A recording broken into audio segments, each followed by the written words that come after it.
নমস্কার বন্ধুরা, আহারে আলাপনে সবাইকে স্বাগত। বন্ধুরা, আজকে আমি আপনাদের সঙ্গে দারুণ টেস্টি চিড়ের পোলাওয়ের রেসিপি শেয়ার করছি।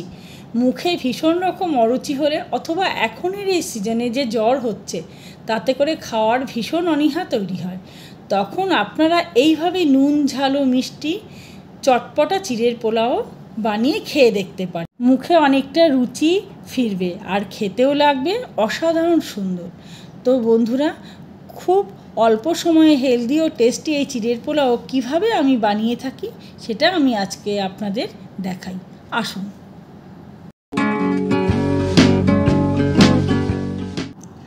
এখানে আমি সবার প্রথমে 200 গ্রাম পরিমাণে চিড়ে নিয়ে নিয়েছি। তবে আপনারা দেখুন, এই চিড়েটা কিন্তু খুব বেশি পাতলা না, একটু মোটা ধরনের চিড়ে নিতে হবে।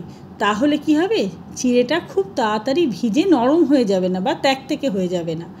তো এই চিড়েটাকে প্রথমে কি করতে হবে, নোংরা থাকে তো ভালো করে একটু ঝেড়ে আর খুব সুন্দর করে ধুয়ে নিতে হবে। ধান বা অন্য কিছু নোংরা থাকলে একটু দেখে শুনে পরিষ্কার করে নিতে হবে। তো এইভাবে করে খুব ভালো করে আমি চিড়েটাকে ধুয়ে একটু জল ঝরতে দেব। কড়াতে 15 থেকে 20 গ্রাম পরিমাণে আমি সাদা তেল গরম করতে দেব। তো তেলটা কিছুটা গরম হয়ে গেলে পরে এর মধ্যে আমি 4 চামচ পরিমাণে ঘি ব্যবহার করব। তো আপনারা চাইলে সম্পূর্ণটা ঘি ইউজ করতে পারেন, আর বা তেলেও আপনারা এটা ব্যবহার করতে পারেন শুধু তেল দিয়ে। তো আমি এখানে ঘি আর তেল একসঙ্গে ভালো করে গরম করে নেব। তো যেই তেলটা গরম হয়ে যাবে এর ভেতরে আমি ফাটিয়ে নেওয়া 2টো শুকনো লঙ্কা তেলে অ্যাড করে দেব, কেননা শুকনো লঙ্কা ভাজলে এর একটা আলাদা সেন্ট বের হয় আর টেস্টও ভালো হয়। তো এইভাবে শুকনো লঙ্কাটা ভাজা হয়ে গেলে আমি 20-25 গ্রাম পরিমাণে কাজু বাদাম হালকা করে ভেজে নেব। তো এরকম একটু কালার চলে আসলে পরে আমি লঙ্কার সঙ্গে একই সাথে কাজু বাদামগুলো ভেজে তুলে নেব। তো এই কাজু বাদাম ভাজা হয়ে গেলে পরে এর মধ্যে ওই রকম 20 গ্রাম পরিমাণে কিশমিশ আমি তেলের ওপরে দিয়ে দেব। দিয়ে দেখুন, এটা যখন আঙুরের মতো আকৃতি হবে বা ফুলে যাবে তখন কিশমিশটা ভাজা হয়ে যাবে। গ্যাসের ফ্লেম অবশ্যই অফ করে দেবেন, না হলে কি হবে, এগুলো পুড়ে যেতে পারে। গ্যাসের ফ্লেম অফ করে আমি এই কিশমিশগুলোকে ভেজে তুলে নিচ্ছি। এবার গ্যাস জ্বালিয়ে আমি এখানে এলাচ, দারচিনি আর লবঙ্গ অ্যাড করব। তবে আপনারা বন্ধুরা দেখে থাকবেন, আমি এখানে এলাচটা একটু থেতো করে দিয়েছি, কারণ থেতো করে দিলে কি হবে, ফ্লেভারটা বেরিয়েও আসবে আর ফেটে ছিটকে বেরিয়েও আসবে না। তো এদিকে আমি একটা বড় মাপের গাজরকে লুডোর ছক্কার মতো কুচি কুচি করে কেটে নিয়েছি। তো এই গাজরটা আমি এই তেলের ভেতরে কিছুক্ষণ নাড়াচাড়া করে নেব। এটা কিছুটা নাড়াচাড়া করে নেওয়ার পরে বড় সাইজের একটা আলুকে সেমভাবে আমি লুডোর ছক্কার মতো করে কেটে নিয়েছি। নিয়ে এই তেল আর ঘিয়ের ভেতরে অ্যাড করে দিলাম। দিয়ে এবার আমি কি করব, আলু কুচি আর গাজরটাকে 1 থেকে 1.5 মিনিট ভেজে নেব। তো এবার এখানে আমি 1 চামচ পরিমাণে নুন দিয়ে দেব। আর নুনটা দিলে কি হবে, ভাজার প্রসেসটা খুব তাড়াতাড়ি হয়ে যাবে। আর ভাজাটা আরও তাড়াতাড়ি হওয়ার জন্যে আমি কি করব, একটু ঢাকা দিয়ে দেব। ঢাকা খুলে আমি আলু আর গাজরের ভেতরে 2টো তেজপাতা দিয়ে দেব। তবে তেজপাতা কিন্তু আমি আগেই দিতে পারতাম, কেন দেইনি, তেলের সঙ্গে তেজপাতা দিলে পুড়ে যেত আর ফ্লেভারটাও নষ্ট হয়ে যেত, দেখতেও খারাপ লাগতো। তো এখন এই ঘি আর তেলের সঙ্গে তেজপাতা দিয়ে আলু আর গাজর আমি ভেজে নিয়েছি। তো বন্ধুরা দেখুন কেমন আলু আর গাজর সেদ্ধ হয়ে গেছে। এবার জল ঝরানো চিড়েগুলো সেদ্ধ করা আলু আর গাজরের ভেতরে অ্যাড করে দেব। তো দেখুন বন্ধুরা, আমার এই চিড়েগুলো কেমন আমি ধুয়ে জল ঝরিয়ে নিয়েছি, যেন মনে হচ্ছে ঝুরঝুরে ভাতের মতো।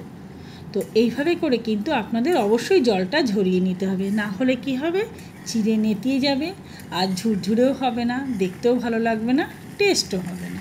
তো এইভাবে করে আমি সমস্ত উপকরণগুলোকে ভালো করে নাড়িয়ে নিচ্ছি এবং হালকা হাতে নাড়তে হবে যাতে করে ভেঙে না যায়। তো এইভাবে কিছুক্ষণ নেড়ে চেড়ে নেওয়ার পরে আমি এখানে কিছুটা পরিমাণে চিনি অ্যাড করব। তবে চিনিটা অবশ্যই আপনারা আপনাদের স্বাদ মতো ব্যবহার করবেন, কেননা চিনিটা সবাই তো ঠিকঠাক সমান পরিমাণে খায় না।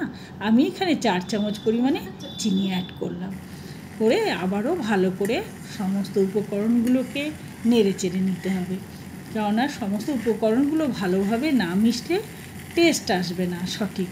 তো এইভাবে করে চিড়ের সঙ্গে নুন আর চিনি ভালো করে মিশিয়ে নিয়ে ভেজে রাখা যে আমি কিশমিশ রেখেছিলাম সেটা অ্যাড করে দেব, আর সঙ্গে ভেজে রাখা কাজু বাদাম ছিল সেটাও অ্যাড করে দেব। আর সঙ্গে আপনারা থাকলে পরে ঘরে চীনাবাদামও অ্যাড করতে পারেন। আপনাদের যার যেটা ইচ্ছা সেইভাবে করে সবজি বা বাদাম অ্যাড করতে পারেন। আর লঙ্কাটা অবশ্যই আপনারা পরিমাণ মতো, যে যেমন ঝাল খাবেন সেইভাবে পরিমাণ মতো ব্যবহার করবেন। আমি এখানে 3টে কুচনো কাঁচা লঙ্কাকে অ্যাড করে দিয়েছি। এবার সমস্ত রকমের উপকরণগুলোকে চিড়ের সঙ্গে এক করে আবারও হালকা হাতে ভালো করে ভেজে নেব। তো দেখুন আমি কিন্তু এটাকে খুব হালকাভাবে ভাজি। তবে বন্ধুরা আপনাদের মাথায় রাখতে হবে গ্যাসের ফ্লেম কিন্তু অবশ্যই লো করে ভাজতে হবে। আর এখানে আপনারা দেখতে পাচ্ছেন আমি খুব অল্প পরিমাণে 1 চিমটে বলা যায় 1 চিমটে পরিমাণে গরম মশলার গুঁড়ো অ্যাড করে দিলাম, আর ছোট চামচের হাফ চামচ পরিমাণে আমি গোলমরিচ গুঁড়ো অ্যাড করে দিলাম, আর সঙ্গে কিছুটা কাসুরি মেথিও ছড়িয়ে দিলাম। তো এই সমস্ত কিছুর সহযোগে চিড়ের পোলাওয়ের টেস্ট হবে অসাধারণ। তো এইভাবে করে আপনারা আবারও হালকা হাতে খুব সুন্দরভাবে চিড়েটাকে নাড়তে হবে। তো এইভাবে সমস্ত উপকরণগুলোকে একসঙ্গে ভালো করে ভেজে নিতে হবে। তবে বন্ধুরা আপনাদের কাছে আমার অনুরোধ, আপনাদের আমার এই ভিডিওটা যদি ভালো লেগে থাকে তাহলে লাইক, শেয়ার ও সাবস্ক্রাইব করবেন। আর আপনারা কে কেমনভাবে চিড়ের পোলাও বানিয়ে থাকেন বা অন্য কিছু অ্যাড করলে যদি করে থাকেন, যেটা অ্যাড করলে আরও বেশি টেস্টি হয়, তাহলে আমাকে অবশ্যই কমেন্ট করে জানাবেন। তো এবার বন্ধুরা দেখুন আমি ভেজে রাখা শুকনো লঙ্কা দুটো সবার পরে অ্যাড করলাম, কারণ আপনারা যদি কেউ ঝাল বেশি খেতে চান তো ওই ঝালগুলোকে আপনারা খেয়ে নিতে পারেন। আর সবার শেষে খুব সুন্দর একটা ফ্লেভার আনার জন্য আবারও আমি কিছুটা পরিমাণে দেখুন আমি ঘি অ্যাড করলাম।